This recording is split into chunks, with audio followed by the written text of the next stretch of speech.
Dios sea con cada uno de ustedes en este hermoso día. Hoy estamos a 19 de julio del año 2017. Primordialmente estamos muy agradecidos con nuestro Padre Celestial porque nos ha dado vida y nos ha dado salud en este hermoso día de 19 de julio del año 2017. Y bueno, estamos muy agradecidos con Dios. Preguntará usted por qué. Como ya lo hemos dicho, hermano, hermana, porque nos da la dicha inmensa, nos da la posibilidad, hermanos, de transmitir en vivo a través de estos medios como lo son Facebook Live.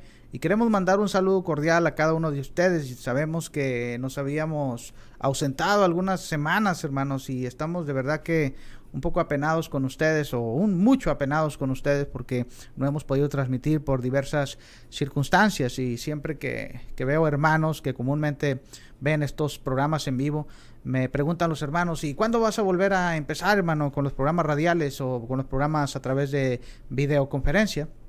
Y bueno, hermanos, gracias a Dios y gracias a Dios por poner la tecnología. Estamos aquí en vivo una vez más en este día 19 de julio. Hoy es miércoles, media semana. Muchos hermanos hoy en este día se congregan regularmente en diferentes congregaciones de áreas circunvecinas, y en México, en Centro de Sudamérica, en muchos otros países, hermanos. Y queremos mandar un saludo a todos ustedes, hermanos, hermanas. Queremos invitarlos a que compartan este, ¿cómo podríamos decir? Curso de Primera de Pedro, como ustedes están viendo por ahí. Hoy vamos a hablar del tema velad para poder contraatacar al enemigo, el cual es Satanás. Cuando usted abre la escritura y ve Primera de Pedro capítulo 5 versículo 8, pero vamos a leer unos versículos antes y después conforme la clase, pero dice la escritura ahí en Primera de Pedro 5:8, dice la escritura lo siguiente: sed sobrios y velad, porque vuestro adversario el diablo como león rugiente anda alrededor buscando a quien devorar. Y usted y yo no somos la excepción, hermano, hermana, amado internauta. Usted y yo no somos la excepción de que Satanás pueda devorarnos si es que no estamos alerta a las advertencias que nos hace el apóstol Pedro por medio de esta epístola. Como saben, hemos estado dando ya distintas clases. Hoy ya casi estamos concluyendo la epístola, hermanos. Y como decía, no queremos dejar esto intermedio. Queremos concluirlo así como lo empezamos hace ya varios meses. Y queremos concluir la epístola, hermanos. También les invitamos que si usted está interesado en el material que estamos utilizando, aquí lo voy a poner en frente de ustedes. Es este libro, hermanos, se titula Tened gozo. Estoy tratando de enfocarlo ahí. Tened gozo aún en las pruebas y el sufrimiento. Es un comentario bíblico, hermanos, que hemos desarrollado con la ayuda de nuestro Dios a través de distintos años, hasta llegar el año antepasado aproximadamente y empezarlo a distribuir, hermanos, en diferentes lugares. Hoy el libro, gracias a Dios, se está distribuyendo en México, se está distribuyendo en Nicaragua y en todo Estados Unidos. Y esperamos en Dios que este material sea de bendición para los muchos hermanos o personas que puedan tenerlo. Yo sé que, y nadie discute, hermanos, que sobre todo es nuestra escritura sagrada. Estos libros solamente son herramientas, hermanos, de apoyo para que si usted quiere dar una clase de Primera de Pedro, un sermón, o si quiere hacer una investigación, bueno, pues está este comentario y muchos otros más, hermanos, de otros excelentes hermanos que han estado escribiendo a través del tiempo. Y bueno, queremos invitarlo, hermanos, saludos a nuestra hermana Virginia Smith. A nuestra hermana Virginia nos manda un saludo desde Grand Prairie, desde acá, hermana, desde Cleburne, Texas. Le mandamos un saludo también a usted y a todos ustedes, hermanos. Como les decía, los invitamos.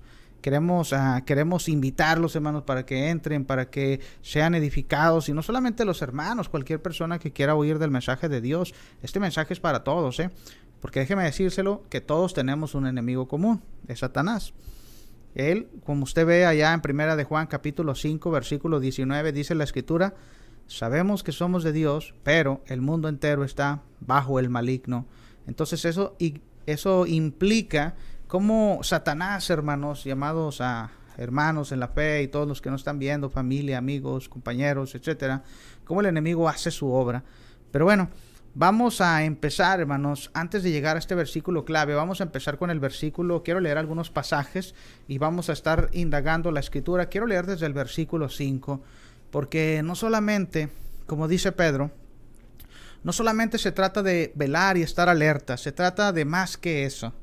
Se trata también de tratar de ser humildes, como dice el apóstol Pedro allá en 1 de Pedro capítulo 5, versículo 6. Hoy en día, más que nunca, hermanos, hace falta mucho la humildad en cada uno de nosotros, porque a veces pensamos que podemos hacer las cosas por nosotros mismos, pensamos que somos autosuficientes. Precisamente hace días estaba leyendo, haciendo una investigación, hermanos, en un escrito en el cual estoy trabajando, y estaba buscando acerca de las generaciones modernas que se les conocen como la generación del millennium, así como se escucha, las generaciones de los 80s para acá o 90s para acá hasta la fecha.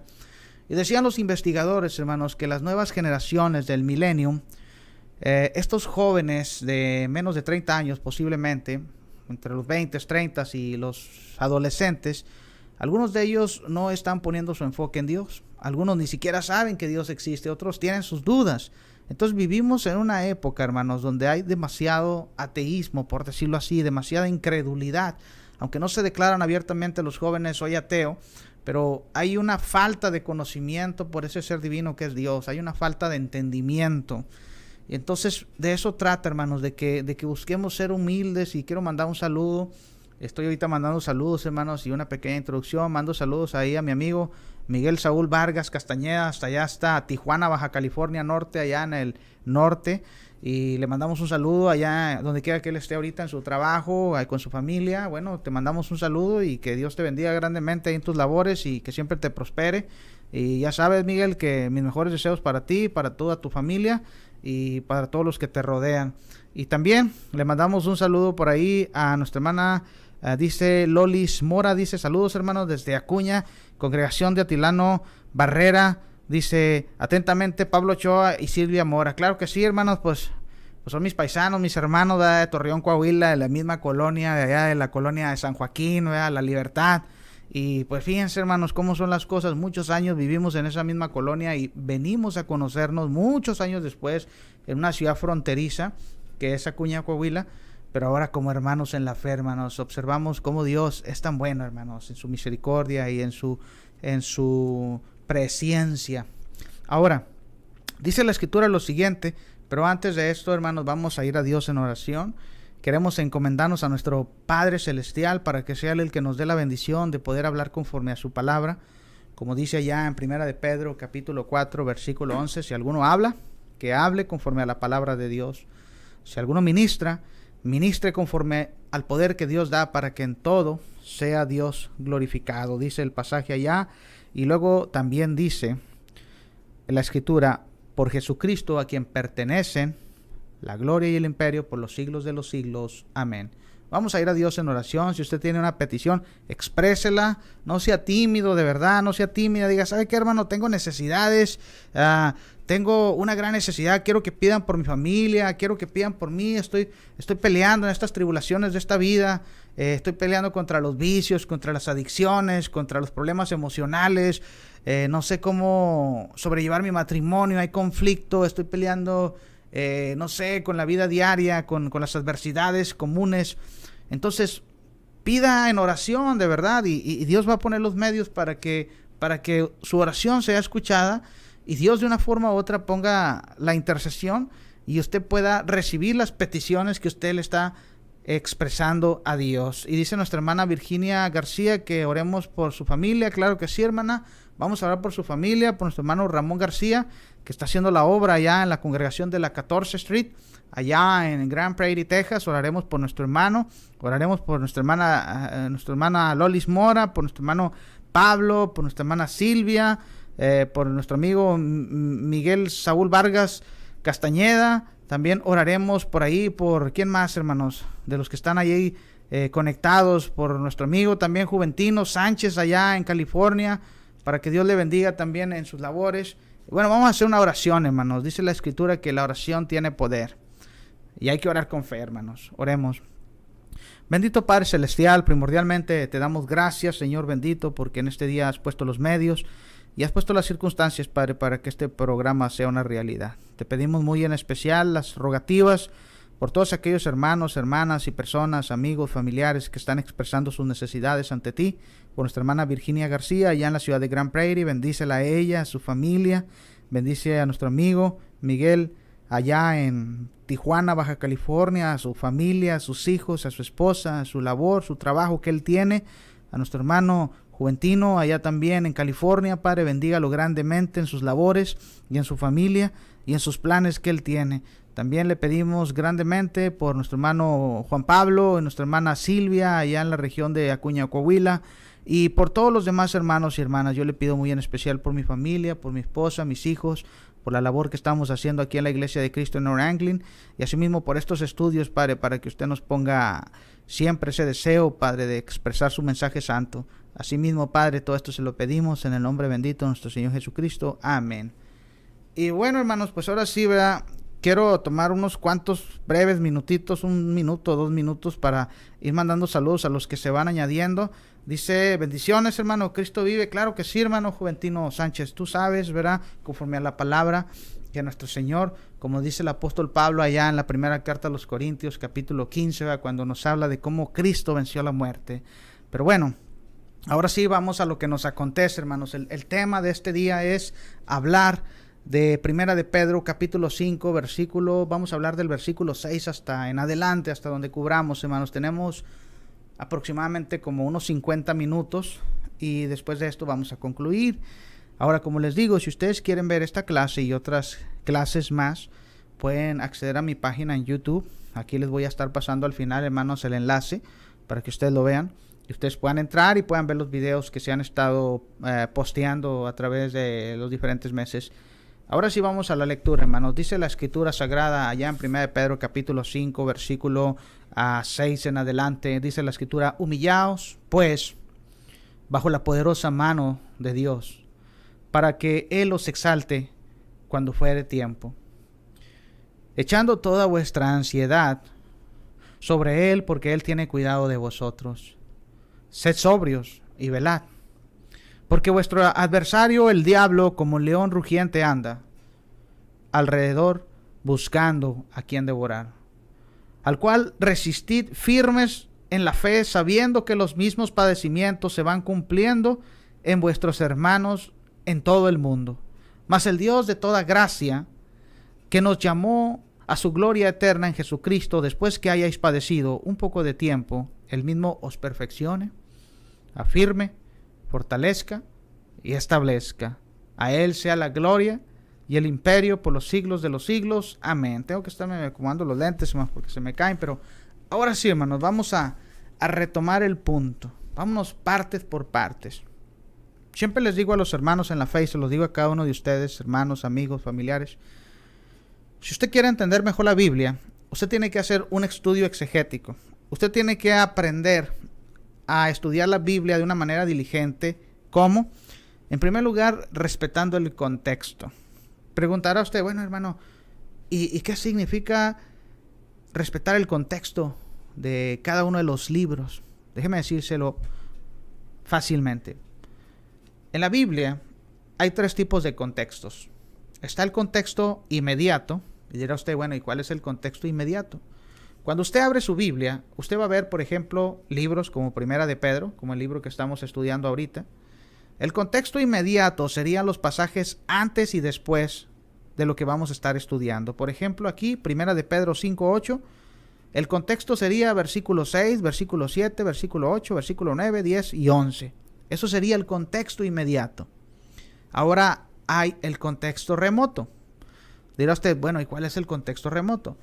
El contexto remoto sería apoyarnos, hermanos, en distintos pasajes que tienen que ver con lo que el escritor está hablando en esta epístola. Por ejemplo, sería apoyarnos, no sé, como por 1 de Pedro capítulo 1, versículo 15, u otros pasajes que nos hablen de sed sobrios y velad, como allá en 1 de Tesalonicenses capítulo 5, o diferentes pasajes que tengan conexión, hermanos, con la sobriedad, con la humildad, con el ver la poderosa mano de Dios. Y después de ese contexto remoto está el contexto general, que sería toda la Biblia, desde el Génesis hasta el Apocalipsis.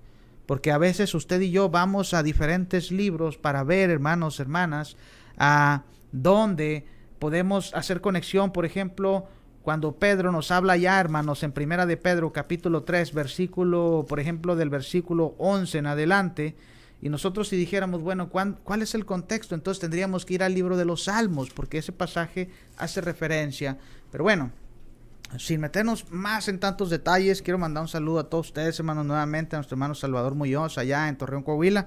Ahora sí, hermanos, vamos a pegarnos al contexto, hermanos. Pedro, en el versículo 6, habla de un punto. Y el punto es el siguiente, hermano, hermana. El punto es la humildad. Si vamos desde el versículo 5, el apóstol Pedro nos dice cuán importante es la humildad. Por eso les dice a los jóvenes, dice, igualmente, jóvenes, estad sujetos a los ancianos y todos sumisos unos a otros, revestidos de humildad, porque Dios resiste a los soberbios y da gracia a los humildes. Decía hace unos instantes, hermanos, hermanas, que es muy importante la humildad. Precisamente acabamos de terminar, hermanos, la epístola a los Efesios con nuestros hermanos de la Escuela de Predicación allá en Piedras Negras, y veíamos el capítulo 5. Y en el capítulo 5, Pablo nos dice qué importante es la humildad, hermanos, qué importante es revestirnos de humildad, revestirnos del nuevo ser, hermanos. Pero llegando a este punto, hermanos, ¿qué significa revestidos de humildad? Según la palabra, hermanos, que se utilizó para revestidos de humildad, dice aquí lo siguiente, que denota ser humilde, que denota tomar una actitud de humildad y de modestia, iba a decir molestia, una actitud de humildad y de modestia. Dice aquí, fíjese, el diccionario de la lengua española Espasa y Calpe, edición 2005, dice que la humildad es lo siguiente. Dice, la humildad, dice, es la actitud de la persona que no presume de sus logros, reconoce sus fracasos y debilidades y actúa sin orgullo. Observemos. Entonces, humildad sería actuar sin orgullo, hermanos, sin altanerías, sin vanaglorias, sin soberbias. Por eso mismo dice el escritor Pedro, dice, hermanos, sean humildes y no sean soberbios. ¿Por qué? Porque hay una consecuencia, hermano, hermana, amado amigo, amiga, compañero, amigo, familia, etcétera. Hay un punto en el que debemos hacer una pauta. Si usted y yo estamos procediendo de una forma sin humildad, sino todo lo contrario, como dice Pedro, soberbiamente, entonces Dios, como dice Pedro, y ya lo dijo también Santiago, en la epístola de Santiago allá por el capítulo 4, Pedro nos dice, Dios resiste a los soberbios, pero por el contrario, dice el Señor a través del apóstol Pedro, Dios da gracia a los humildes. Acuérdese que el humilde es aquel que actúa en el hecho de que no presume de sus logros, no dice esto lo hice yo, esto es mío, yo logré aquello, yo evangelicé tal área, etcétera, etcétera. No, el humilde simplemente, hermanos, como dice ahí, ¿verdad? Va a tomar una actitud en la que no presume de sus logros, reconoce sus fracasos y sus debilidades y actúa sin orgullo. Yo le decía en una ocasión a una persona, le digo, mucha gente, hermanos, mucha gente no se acerca a Dios precisamente porque no hay humildad en sus corazones. ¿Y por qué digo porque no hay humildad? Porque ellos dicen, yo soy bueno, yo no tengo que acercarme a Dios. No creo que necesite de la iglesia, no creo que necesite de ir ahí, como dicen coloquialmente, con los aleluyas, así dicen algunos, ¿verdad? Con los aleluyas, a traer mi Biblia ahí, debajo del brazo, por ahí, ¿verdad? Y así, ya voy a la iglesia. Muchos se mofan, hermanos, muchos actúan de esa manera, ¿verdad? No, ¿para qué voy a la iglesia? Y todos son hipócritas, etcétera, etcétera, ¿verdad? Y mira, tú no cambiaste, sigues igual. Es una forma, hermanos, de cómo podemos excusarnos para no ser humildes. Porque no queremos reconocer en el fondo que estamos mal, no queremos reconocer, bueno, sí, es cierto, he fallado a Dios, he cometido pecados, he cometido errores, soy un ser que no puedo disponer de mí mismo, soy un ser limitado, soy un ser que fracasa a veces, que tropieza, que comete errores, que hace las cosas mal. Como cristianos, hermanos, es el mismo principio. A veces cometemos errores, a veces procedemos como no deberíamos de proceder, hacemos cosas no apropiadas. Pero es necesario, hermano, reconocer, como dice aquí la definición, reconocer nuestros fracasos, reconocer siempre, hermanos, que todo lo que hagamos, no lo hacemos por nosotros mismos, sino la ayuda de Dios en nosotros. Y otra cosa, hermanos, entender que si andamos con soberbias, Dios nos puede resistir. La palabra resistir, fíjese, proviene del griego antitosomai o antitasomai, Y dirá usted, ¿qué significa esa palabra en el griego, antitazomai?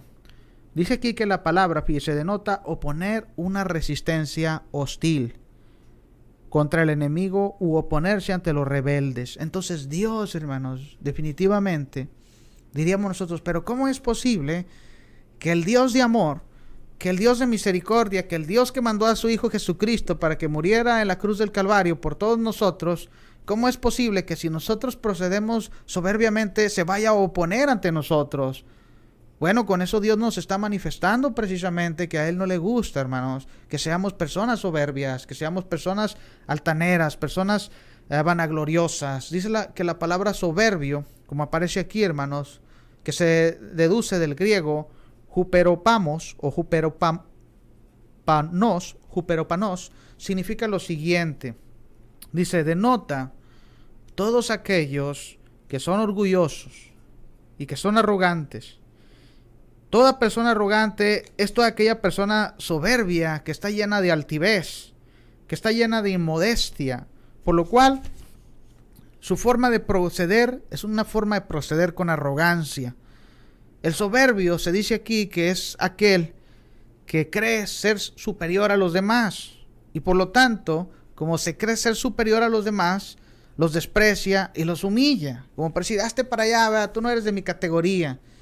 Esto de la soberbia, hermanos, se mira mucho en el mundo, con la gente del mundo y con la gente de la iglesia también, hermanos. Muchas veces, ¿verdad?, he escuchado hermanos decir, oh, yo tengo tantos doctorados, tantas maestrías, fui a tal universidad, etcétera, etcétera. Estos son mis logros, estos son mis viajes, bauticé tantas almas, llevo tantos libros escritos, me sé 1000 memorias de memoria, etcétera, etcétera. A final de cuentas, hermanos, todo lo que hagamos, no debe haber una actitud de vanagloria en nosotros. Si lo hemos hecho, si lo hemos logrado, ha sido Dios en nosotros, no nosotros mismos, hermanos. Ahora, la vanagloria es mala. ¿Por qué? Y la soberbia también, hermanos, porque ya como vemos aquí, hermanos, Dios resiste a los que andan soberbiamente. Hay un pasaje en el Antiguo Testamento, Isaías capítulo 2, versículo 11, dice lo siguiente en lo concerniente a la soberbia. La altivez de los ojos del hombre será abatida, y la soberbia de los hombres será humillada, y Jehová solo será exaltado en aquel día. Entonces vemos, hermanos, que a Dios de ninguna manera le agrada la soberbia en el ser humano. Ahora, quisiera rápidamente ponerle 2 ejemplos de personas que fueron soberbias y por andar soberbiamente, altivamente, fueron humillados. Como dice Pedro, si somos soberbios, Dios nos resistirá. Si Dios nos resiste, vienen consecuencias. Si vienen consecuencias, sufriremos. Y cuando estamos sufriendo, depende de nosotros si queremos, hermanos, redimirnos o si queremos seguir sufriendo. Como el Señor le preguntó a su pueblo en el tiempo de Isaías, allá en Isaías capítulo 1, versículo 5. ¿Por qué querréis ser castigados aún? Esa fue la pregunta que el Señor le hizo a su pueblo en el tiempo del profeta Isaías. ¿Por qué querréis ser castigados aún? Y les hizo una segunda pregunta. ¿Todavía os rebelaréis? Fíjese las 2 preguntas que les hizo el Señor a este pueblo. Son 2 preguntas, hermanos, que deben de hacer eco en nosotros si es que estamos procediendo de una manera soberbia. Quiero mencionarle 2 pasajes. Éxodo capítulo 5 al 14. Un personaje llamado o conocido como el faraón. No sabemos cuál faraón fue. Algunos dicen que fue el faraón Ramsés. No sabemos, hermanos. Tutankamón, no sabemos. La Biblia no nos dice el nombre exacto, pero lo que sabemos es que era una persona de renombre, la persona número 1, el gobernante de todo un imperio que fue el imperio egipcio, allá 1400 años antes de Cristo, por el tiempo de Moisés. Pero este varón, hermanos, por andar soberbiamente y no hacer caso al consejo de Dios de dejar salir a su pueblo al desierto para que lo adorare, el Señor tuvo que reprenderle a través de 10 plagas, hasta que este faraón prácticamente se vio derrotado, hermanos. Solamente hasta ese punto accedió. Otro personaje también, del cual, hermanos, hubo una actitud en la que este personaje procedió con vanagloria. Quiero leer el pasaje, hermanos. Se encuentra ya en Daniel capítulo 4, desde el versículo 1 al 36, pero solamente voy a leer algunos párrafos de la vanagloria de este rey o de este conquistador llamado Nabucodonosor, aquel rey poderoso de Babilonia, hermanos, en los tiempos de Jeremías. Llegamos allá, hermanos, al libro de Daniel, y Daniel nos relata esta historia, hermanos, de cómo Dios se opuso ante este rey Nabucodonosor, que era una persona tan poderosa, pero se le olvidó algo, hermanos: la humildad. ¿Cuántas veces se nos ha olvidado a nosotros la humildad, hermanos? ¿Cuántas veces de repente pensamos que somos autosuficientes? Y nos olvidamos de Dios, hermanos. Andamos ahí, ¿verdad?, haciendo nuestros propios logros, nuestros propios proyectos, lo que a mí me importa, lo que yo quiero, lo que yo siento, lo que a mí me gusta. Yo quiero una casa, yo quiero un carro, yo quiero trabajar más, yo quiero hacer esto, me olvido del Señor. Pero dice la Escritura, hermanos, allá en Daniel, cuando Daniel estaba interpretando este sueño al rey Nabucodonosor, que dice la Escritura que tuvo un sueño, se sintió agobiado, acongojado, perturbado. Pero llegamos a Daniel capítulo 4, fíjese, dice la Escritura, el consejo, vamos a resumirlo en el consejo que le da Daniel a este rey. Llegamos a Daniel capítulo 4 y dice, observemos, fíjese, a partir del 4:24, le dice Daniel al rey: esta es la interpretación, oh rey, y la sentencia del Altísimo, que ha venido sobre mí, sobre mi señor el rey, que te echarán de entre los hombres, y con las bestias del campo será tu morada, y con hierba del campo te apacentarán como los bueyes, y con el rocío del cielo serás bañado. Y 7 tiempos pasarán sobre ti hasta que conozcas que el Altísimo tiene dominio en el reino de los hombres, y que lo da a quien él quiere. Y en cuanto a la orden de dejar en la tierra la cepa de las raíces del mismo árbol, significa que tu reino te quedará firme, luego que reconozcas que el cielo gobierna. Pero fíjese hasta cuándo: luego que reconozcas que el cielo gobierna. Por implicación, como diciendo, luego que reconozcas que el que gobierna sobre todo es el Señor. Pero luego dice ahí en la Escritura, observemos el consejo de Daniel: por tanto, oh rey, acepta mi consejo. Tus pecados redime con justicia, y tus iniquidades haciendo misericordias para con los oprimidos. Pues tal vez será esto una prolongación de tu tranquilidad. Entonces vemos que Dios le da una oportunidad al rey, que cambiara sus malas actitudes por buenas actitudes, sus malas acciones por buenas acciones. Y lo hizo temporalmente.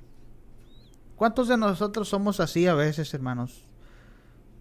Discúlpenme que le diga la frase, pero a veces somos convenencieros, hermanos, aún como hijos de Dios. ¿Y por qué digo que a veces somos convenencieros? Actuamos con conveniencia. Nos va mal y, ay, Señor, ahora sí te prometo que me voy a portar bien, que voy a hacer bien las cosas, que me voy a comprometer con tu causa. Y nos empieza a ir bien, hermanos, y nos olvidamos de las promesas que hicimos. Regresamos a lo habitual, a lo que estábamos haciendo antes de que viniera la tribulación. ¿Por qué digo esto? Porque el rey Nabucodonosor se le da una oportunidad. Lo hace temporalmente. Dice la Escritura: todo esto vino sobre el rey Nabucodonosor al cabo de 12 meses, paseando en el palacio real de Babilonia. Habló el rey y dijo: ¿no es esta la gran Babilonia que yo edifiqué para casa real con la fuerza de mi poder y para gloria de mi majestad? Aún estaba la palabra en la boca del rey, cuando vino una voz del cielo: a ti se te dice, rey Nabucodonosor, el reino ha sido quitado de ti. Observamos. Diríamos nosotros, pero ¿dónde está el error de Nabucodonosor si se estaba portando bien? Dice la Escritura, por 12 meses, exactamente. Por un lapso de 12 meses, hizo las cosas bien. Pero luego se aburrió de hacer las cosas bien, empezó a hacer las cosas mal, empezó a ser vanaglorioso otra vez. Y tanto así, vea, que vemos en el pasaje, en el versículo 30, como implicación de cómo hizo el rey las cosas mal y se le olvidó ser humilde. Por ejemplo, dice: la gran Babilonia que yo edifiqué, fíjese, primera persona, singular, yo, Nabucodonosor. Luego dice: con la fuerza de mi poder, nuevamente, primera persona, singular, refiriéndose a quién, a él mismo. Y luego dice ahí: y para la gloria de mi majestad. Si usted sigue leyendo la historia, se va a dar cuenta que Nabucodonosor se arrepintió y Dios lo levantó y lo exaltó. Pero la pregunta que surge viendo Primera de Pedro capítulo 5, y por eso llegamos al 6, ¿es necesario llegar hasta ese punto? Ahora, si yo y usted estamos sufriendo, hermano, hermana, cualquier que sea nuestro sufrimiento, nuestro padecimiento, tal vez por decisiones malas que hemos tomado, tal vez porque el Señor nos está probando, etcétera, pueden ser muchas cosas, pero es importante que usted y yo aprendamos a humillarnos ante Dios todo el tiempo, no de cuando en cuando. Por eso Pedro dice, humillaos pues bajo la poderosa mano de Dios, para que Él os exalte cuando fuera el tiempo. Humillarse. Humillarse, ya decíamos, el humillarnos, hermanos, significa saber que somos insuficientes. No somos autosuficientes. No lo somos, hermanos. Precisamente hacía yo un escrito hace días, hermanos, del libro de Jeremías, y cómo este varón de Dios, hermanos, al final, ¿verdad?, de cuando nos relata cómo el pueblo de Dios, hermanos, dejó a Dios, que era la fuente de agua viva, para cavar sus propias cisternas. Y Jeremías nos dice allá en Jeremías 10:23 acerca de los caminos nuestros. Dice, conozco, oh Jehová, que el hombre, observemos, que el hombre no es señor de su camino, ni del hombre que camina, es el ordenar sus pasos. Entonces nosotros no somos señores de nuestra vida, hermanos. Es cierto que con nuestra vida, como dicen por ahí vulgarmente, ¿no?, podemos hacer y deshacer, hermanos. Podemos tomar malas decisiones, podemos hacer muchas cosas, lo que más nos venga en gana. Pero el hecho de que nosotros hagamos lo que más nos venga en gana, eso no quiere decir que vamos a salir ilesos o que no va a haber consecuencias de nuestras acciones. ¿Por qué? Porque nosotros no somos señores de nuestros propios caminos, ni de nosotros depende el decir, yo quiero vivir 100 años. No, depende de Dios. Depende de Dios. Dios es el que de una forma u otra va guiando nuestras vidas, para bien o para mal. Porque si yo tomo una mala decisión, bueno, Dios tarde o temprano va a tener que ejecutar su justicia para conmigo. Si hago cosas buenas, si yo ando conforme a los caminos del Señor, bueno, el Señor también me va a orientar, me va a guiar y me va a dar bendiciones en mi vida. Pero retomando el punto, hermanos, nuevamente, es importante que aprendamos a humillarnos ante la presencia de Dios. Porque yo le pregunto a usted, si usted está sufriendo, ¿usted quiere ser librado de su sufrimiento? Cualquiera que sea. Si usted ha caído, si usted está caído, si usted está padeciendo, por ejemplo, si usted dice, bueno, me alejé de la iglesia, estoy padeciendo, estoy sufriendo, he caído en miseria, muchas cosas se me vienen encima. Bueno, aprendamos, hermanos, a ser humildes. No temporalmente, todo el tiempo, porque Dios se agrada cuando yo y usted reconocemos que somos antisuficientes, pero reconocemos que somos insuficientes y reconocemos que hemos fallado de una forma u otra y reconocemos que necesitamos de la ayuda de Dios para poder ser levantados. Ahora Pedro lo dice claramente, hay que tener confianza en Dios, hermanos. ¿Por qué? Porque Pedro nos dice una frase que es poderosa. Precisamente dice, humillaos pues bajo la poderosa mano de Dios. La palabra poderosa, hermanos, del griego krataios, significa lo siguiente, significa el gran poder de Dios.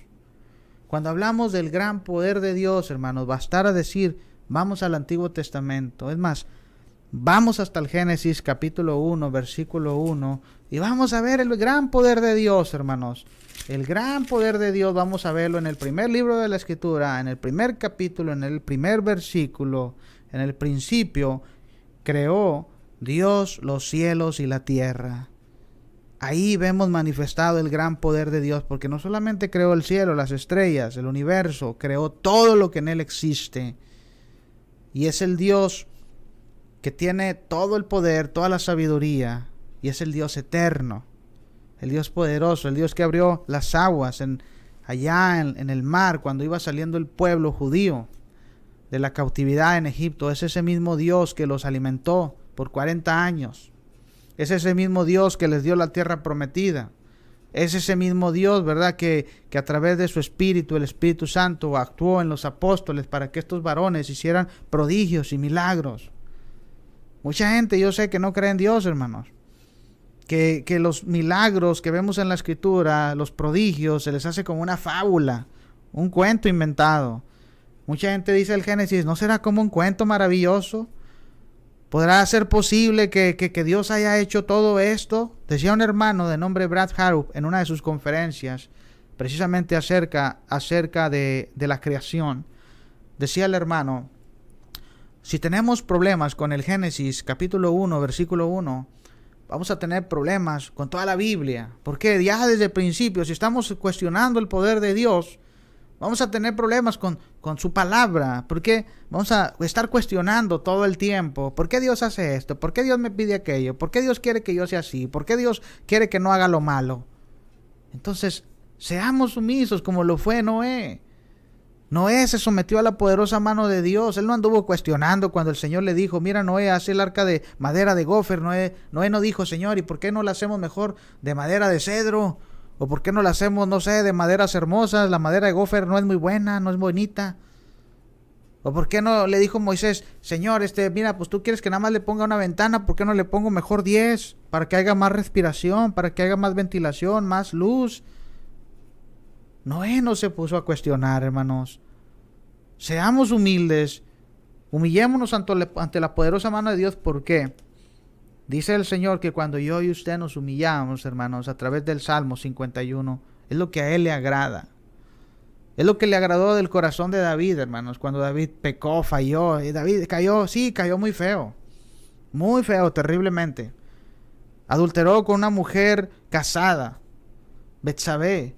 Luego mata al esposo de esa misma mujer, a Urías Eteo. Él fue el actor intelectual, hermanos, porque él fue el que escribió la carta de puño y letra para dársela a su general y para que ese general recibiera las órdenes, hermanos, y pusiera al frente de batalla a Urías y Urías muriera. Pero ese mismo hombre, hermanos, que se había endurecido tal vez en su corazón, el Señor le dio una oportunidad de arrepentimiento. Pero nosotros no sabemos si en el lapso que David estaba ahí meditando, hermanos, no sabemos qué pasó en el lapso de cuando Betsabé se embarazó y llega este hombre llamado Natán y le proclama el mensaje a David en una especie de parábola o cuento. Pero lo que sí sabemos, hermanos, es cuando David se arrepiente y David escribe un salmo, el Salmo 51. Y en el Salmo 51, versículos 16 y 17, la Escritura dice lo siguiente: porque no quiere sacrificio, que yo lo daría. No quieres holocausto. Los sacrificios de Dios son el espíritu quebrantado. Al corazón contrito y humillado despreciarás tú, oh Jehová.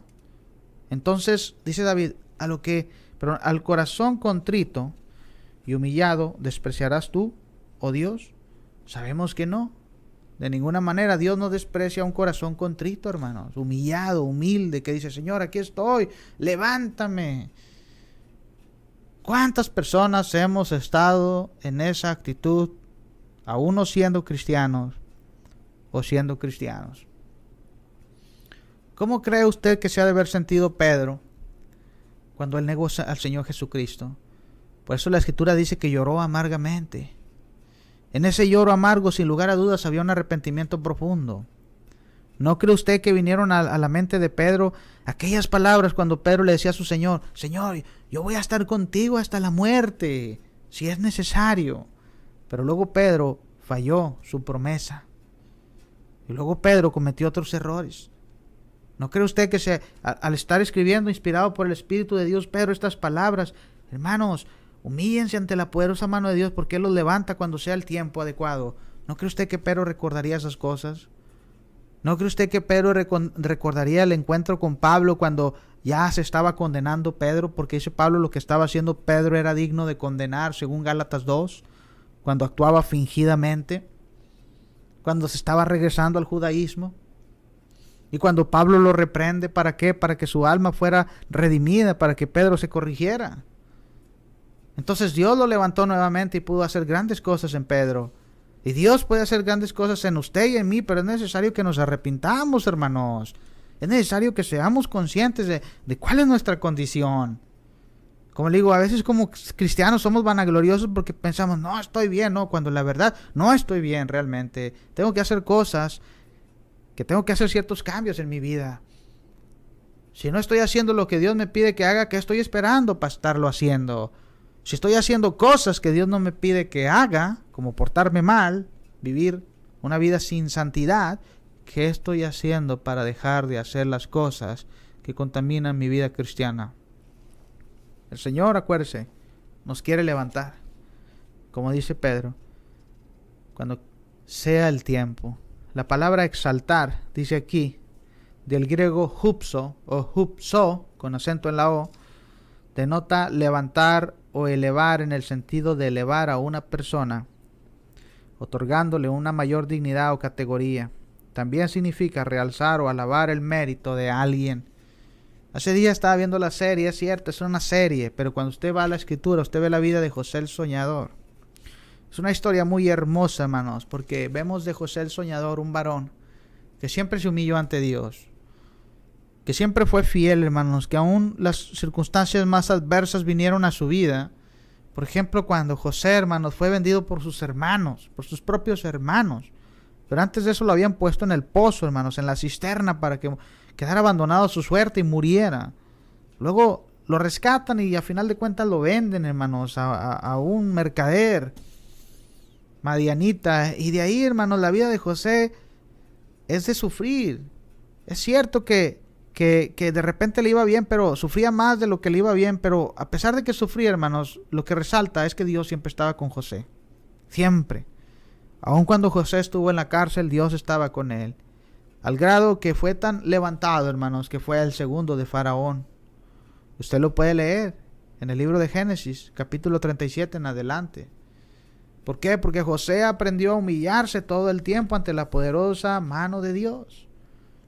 ¿Sufrimos? Es verdad que sufrimos, hermanos. Usted y yo y cada uno de nosotros en esta vida. A veces vienen circunstancias adversas y que usted y yo decimos, Señor, pero ¿por qué pasa esto en mi vida? ¿Por qué has dejado tú que pasen ciertas cosas, ciertas circunstancias adversas, que yo proceda de distintas formas y esas formas de proceder mías me han traído sufrimiento? ¿Por qué, Señor? Muchas personas dicen, vea, ya mejor prefiero no haber nacido, porque con eso prefieren huir, hermanos, a su sufrimiento. Muchas personas se quitan la vida, muchas personas reniegan de su vida, muchas personas reniegan de Dios. Si existes, ¿dónde estás, Dios? No te veo. Muchas personas no creen en Dios, creen en ellos mismos. Y se les hace tan fácil no creer en un Dios eterno. Y no, Dios no existe, no lo he visto. No hay evidencia de que exista un Dios. Todos tienen sus propios dioses, decía una persona. La verdad, decía una persona, es relativa. Cada quien tiene su propia verdad. No hay una verdad objetiva, que sea una sola verdad, pero sí hay una sola verdad. Ya lo dijo Jesús en Juan 8:32, y conoceréis la verdad. No dijo las verdades. Pero retomando el punto, hermanos, ¿cuándo nos va a levantar Dios? Cuando aprendamos a humillarnos. Porque yo le decía, sufrimos. Por eso dice Pedro que aprendamos a depender en toda nuestra vida de Dios, echando toda vuestra ansiedad sobre Él, porque Él tiene cuidado de vosotros. Fíjese, la palabra echar nuestra ansiedad, fíjese lo que significa. La palabra echar significa, aquí según la definición que tengo, implica dejar de preocuparse y confiar en Dios. Implica poner todas nuestras cargas en Él para que Él nos ayude a salir de nuestra aflicción producida por las preocupaciones, cualesquiera que sean, hermanos. ¿Cuántas veces estamos ahí lamentándonos, verdad? Como hijos de Dios, por ejemplo. ¿Y ahora cómo le hago? ¿Ahora cómo voy a pagar el recibo de la luz? ¿Cómo voy a pagar el bill de la luz, como decimos por acá? ¿Ahora cómo voy a mandar a mis hijos a la escuela sin zapatos? No tengo para comprarles zapatos. ¿Y ahora cómo le hago con mi esposa? Tengo un conflicto tremendo, ¿verdad? Porque no completamos para la renta o se ha venido esta situación, etcétera. ¿Y cómo le hacemos con nuestros hijos? Se nos están descarrilando. ¿Y cómo le hago con el vecino? Siempre me hace sufrir de una forma u otra. O el amigo del trabajo. ¿O cómo le hago en la iglesia, ¿verdad? A veces tengo que lidiar con hermanos difíciles. ¿Cómo le hago para seguir adelante, para seguir luchando en este camino del cristianismo? Dice Pedro, pongamos nuestras cargas, nuestras ansiedades sobre Él. ¿Por qué? Porque Él tiene cuidado de nosotros. La palabra ansiedad, hermanos, que utilizó Pedro, aparece en el texto griego como merimna, Y dirá usted, ¿qué significa la palabra merimna? La palabra merimna, que se tradujo como ansiedad, denota lo siguiente. Denota dentro de su contexto, fíjese, ansiedad o preocupación. También denota saber lo siguiente, que una preocupación, fíjese, dice aquí que una preocupación viene a generarse en nosotros como seres humanos y por lógica como cristianos. Dice, cuando hay problemas o aflicciones de cualquier índole, generando así una desesperación mental o estrés que puede incluso llegar a la depresión. Clínicamente, fíjese, clínicamente se dice o se define que la depresión es lo siguiente. Se dice que la depresión es un síndrome caracterizado por una tristeza profunda, abatimiento y disminución de las funciones psíquicas. Cuando hablamos de deprimirse, hermanos, me vienen a la mente inmediatamente al menos 2 o 3 personajes. El primero, Moisés. Allá en el Antiguo Testamento, si mal no me equivoco, por el libro de Números capítulo 11, vamos a ver cómo se sintió Moisés en una etapa de su vida. Llegamos a Números capítulo 11 y fíjese lo que dice Moisés. Dice la escritura allá en el libro de Números lo siguiente. Fíjese cómo se queja Moisés ante Dios cuando el pueblo empieza a pedir carne, ¿verdad? Que queremos carne, como los extranjeros. Y fíjese cómo Moisés dice, y Moisés dijo a Jehová, según Números 11:11. Y Moisés dijo a Jehová, ¿por qué has hecho mal a tu siervo? O sea, Moisés pensaba que las cosas que le habían sobrevenido eran producto, hermanos, de la voluntad de Dios. Que Dios era el que le estaba mandando ese sufrimiento. Y luego dice Moisés, ¿por qué me has hecho mal a tu siervo? Dice, ¿y por qué no he hallado gracia en tus ojos? Como diciendo Moisés, Señor, ya no estás conmigo. Con estas preguntas prácticamente es lo que en cierta forma le estaba diciendo Moisés. Dice, ¿por qué no he hallado gracia en tus ojos que has puesto la carga de todo este pueblo sobre mí? ¿Concebí yo a todo este pueblo? Fíjese la pregunta que hace Moisés. ¿Concebí yo a todo este pueblo? ¿Lo engendré yo? Para que me digas, llévalo en tu seno, como lleva la que cría al que mama, a la tierra de la cual juraste a sus padres. Como diciendo Moisés, Señor, ¿realmente es mi responsabilidad este pueblo? Casi como le diciéndole al Señor, Señor, pues realmente esta no es mi responsabilidad. Y luego dice ahí, ¿de dónde conseguiré yo carne para dar a todo este pueblo? Porque lloran a mí diciendo, danos carne que comamos. No puedo yo solo soportar a todo este pueblo que me es pesado en demasía. Y si así haces tú conmigo, yo te ruego que me des muerte, si he hallado gracia en tus ojos, y que yo no vea mi mal. Fíjese a qué extremo llegó Moisés a desear la muerte. Señor, si he hallado gracia en tus ojos, quítame la vida. Ya para no seguir soportando a este pueblo que viene y me pide, y como si yo fuera su padre, y dice Moisés, yo no soy su padre de ellos, yo no soy su creador. Casi como diciendo, bueno, si tienen una queja que se dirijan contigo, Señor, no conmigo. Pero fíjese cómo el Señor le responde a Moisés. Entonces Jehová dijo a Moisés, reúneme 70 varones de los ancianos de Israel, que tú sabes que son ancianos del pueblo y sus principales, y tráelos a la puerta del tabernáculo de reunión, y esperen ahí contigo. Inmediatamente hubo una respuesta del Señor, como diciéndole a Moisés, no estás solo, reúneme 70 ancianos sabios, yo te voy a dar 70 ancianos para que te auxilien. Otro varón que se sintió así, hermanos, fue Elías. El gran Elías, que había proclamado el mensaje, que había vencido a 450 profetas de Baal, que había dejado ver, que había un Dios verdadero, hermanos. Pero llegamos allá al libro de Reyes, primer libro de Reyes, allá por el capítulo 18. Y vamos a ver cómo se sintió este Elías cuando se vio amenazado por aquella mujer perversa llamada Betsabé. Llegamos al primer libro de Reyes y denme un poquito de tiempo rápidamente, hermanos, y ya vamos a acabar. Pero rápidamente, después de que Elías logra este triunfo, observemos cómo se sentía cuando estaba ya en la cueva. Y el Señor le dice, ¿qué haces aquí, Elías? Y fíjese lo que responde Elías en el versículo 10 del capítulo 19 del libro de Reyes. Él respondió, he sentido un vivo deseo. Perdón, he sentido un vivo celo por Jehová, Dios de los ejércitos, porque los hijos de Israel han dejado tu pacto, han derribado tus altares y han matado a espada a tus profetas, y solo yo he quedado y me buscan para quitarme la vida. Pero fíjese cómo se sentía también Moisés, si leemos el versículo 4. Y él se fue por el desierto un día de camino, y vino y se sentó debajo de un enebro.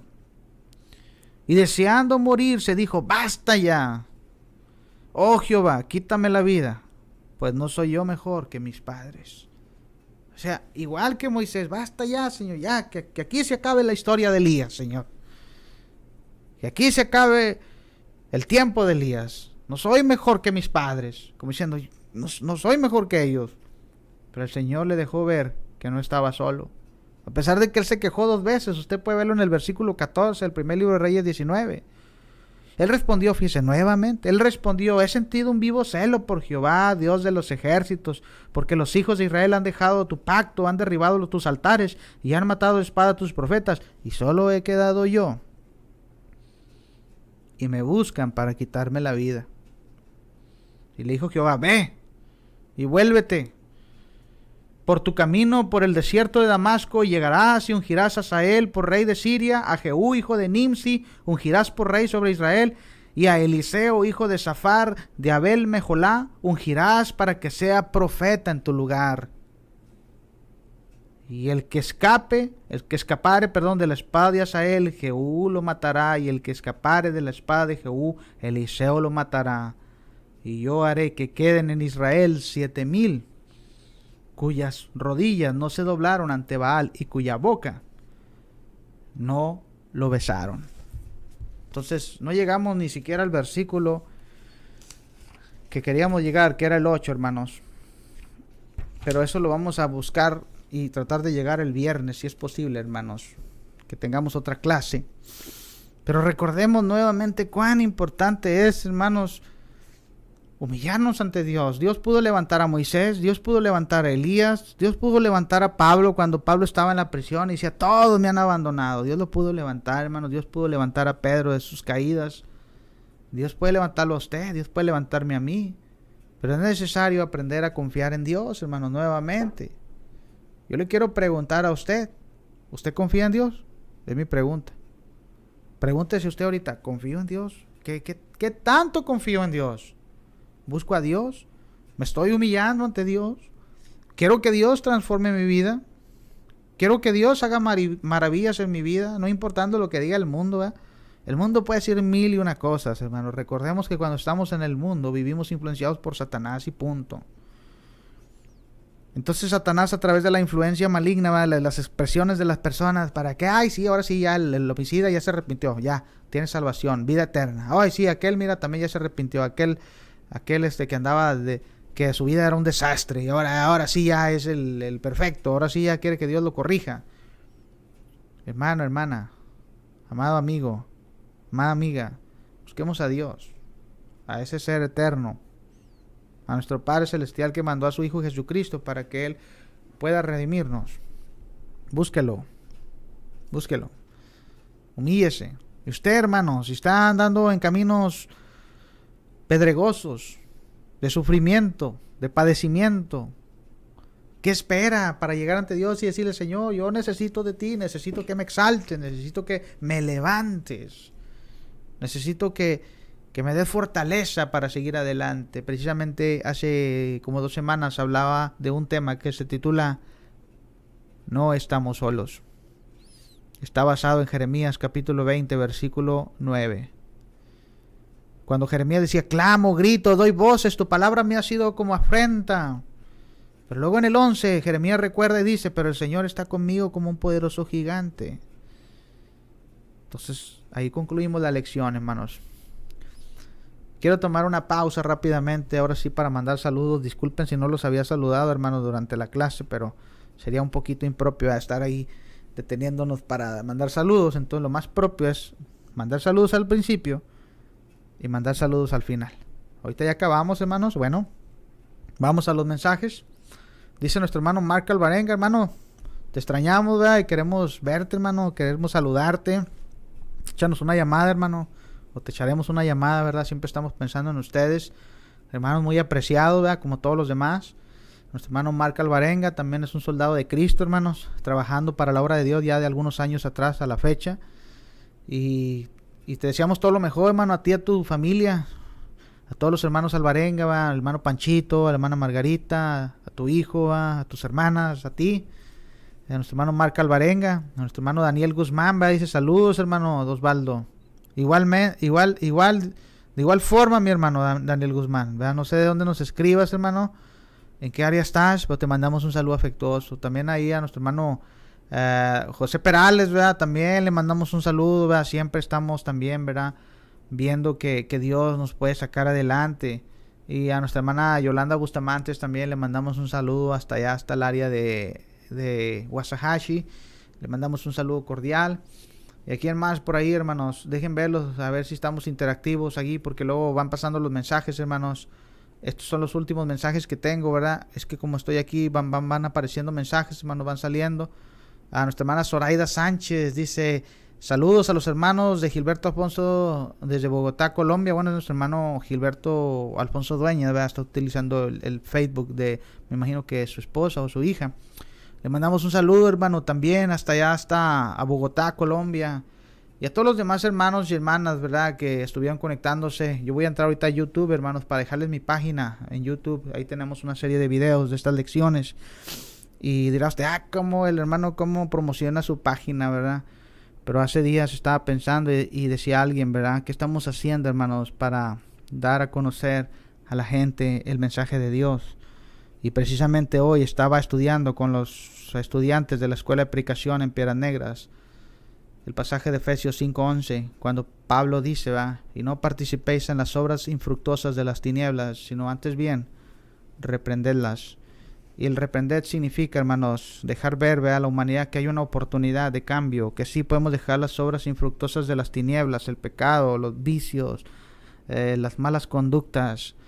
Y Dios puede hacer eso posible en nuestra vida, hermanos, renovarnos como un nuevo ser, como dice Efesios 4:22 en adelante. Entonces, bueno, hermanos, pues yo me despido. Los mejores deseos para todos ustedes. Ahí está la página, hermanos, en YouTube. Visítenla, suscríbanse, hermanos. Ahí pongan su suscripción, manden saludos, manden peticiones. Ya casi acabamos esta lección, hermanos. Tal vez nos queden 2 lecciones más. Y queremos empezar otro curso, hermanos. Queremos empezar el curso del hogar que Dios desea. O un curso de evangelismo. Estamos viendo, ¿verdad? ¿Qué es lo que queremos empezar después de acabar este curso? Pero sin más, pues yo me despido, hermanos. Un saludo afectuoso a todos ustedes. Gracias por su paciencia, por su tiempo, hermanos, por su buena disposición.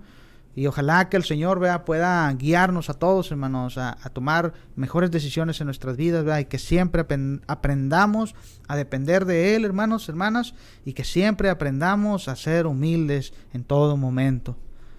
Dios los bendiga, y de parte de su servidor Osvaldo Rodríguez les mando un saludo fraternal. Estamos en contacto, hermanos, y Dios me los bendiga.